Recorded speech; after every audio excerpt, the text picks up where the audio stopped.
या क्षणाची सर्वात मोठी बातमी आणि ती म्हणजे महाराष्ट्र मंत्रिमंडळ 5 फेब्रुवारीला अयोध्येमध्ये जाण्याची शक्यता आहे। मुख्यमंत्री, दोन्ही उपमुख्यमंत्री आणि सर्व मंत्रिमंडळ अयोध्येला जाणार आहे। अयोध्येमधील राम मंदिरामध्ये जाऊन प्रभू श्री रामांचं दर्शन ते घेणार आहेत। महाराष्ट्र मंत्रिमंडळ 5 फेब्रुवारीला अयोध्येमध्ये जाण्याची शक्यता आहे। मुख्यमंत्री आणि दोन्ही उपमुख्यमंत्री आणि सर्व मंत्रिमंडळ अयोध्येला जाणार आहे आणि अयोध्येतील राम मंदिरामध्ये जाऊन प्रभू श्री रामांचं दर्शन देखील ते घेणार आहेत। वैभव परब आमचे प्रतिनिधी या संदर्भात अधिक माहिती देत आहेत। वैभव, महाराष्ट्र मंत्रिमंडळ 5 फेब्रुवारीला अयोध्येमध्ये जाण्याची शक्यता, काय अपडेट्स आहेत या संदर्भातले? नक्कीच तशा प्रकारची घोषणा आहे ती याआधीच मुख्यमंत्री एकनाथ शिंदे यांनी ट्विटरच्या माध्यमातून केली होती की ज्या दिवशी प्रभू रामाची प्राणप्रतिष्ठापना होती त्या दिवशी न जाता मी संपूर्ण मंत्रिमंडळासह जाईन असं त्यांनी ट्विटरच्या माध्यमातून सांगण्यात आलं होतं। परंतु आता जी माहिती मिळते आहे की ज्या ज्या राज्यामध्ये भाजपची सत्ता आहे तिकडचं सगळे मंत्रिमंडळ आहेत ते प्रत्येक तारखेनुसार जाणार आहेत।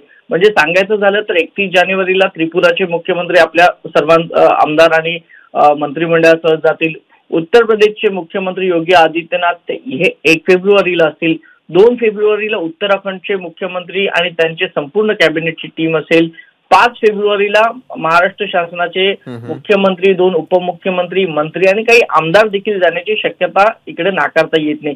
त्यामुळे ज्या ज्या राज्यामध्ये विशाल भाजपची सत्ता आहे त्या त्या ठिकाणचं हे मंत्रिमंडळ आहे ते अयोध्यामध्ये जातील, प्रभू रामचंद्राचा आशीर्वाद घेतील। आणि आपल्या सर्वांनाच माहिती आहे की आगामी काळामध्ये लोकसभेच्या निवडणुका होऊ घातलेल्या आहेत।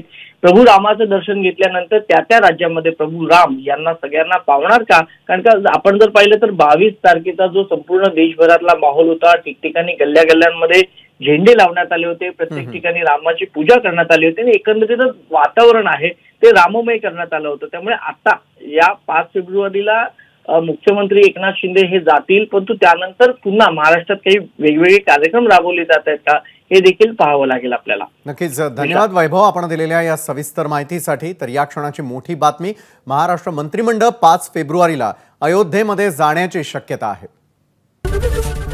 एबीपी माझा, उघडा डोळे बघा नीट।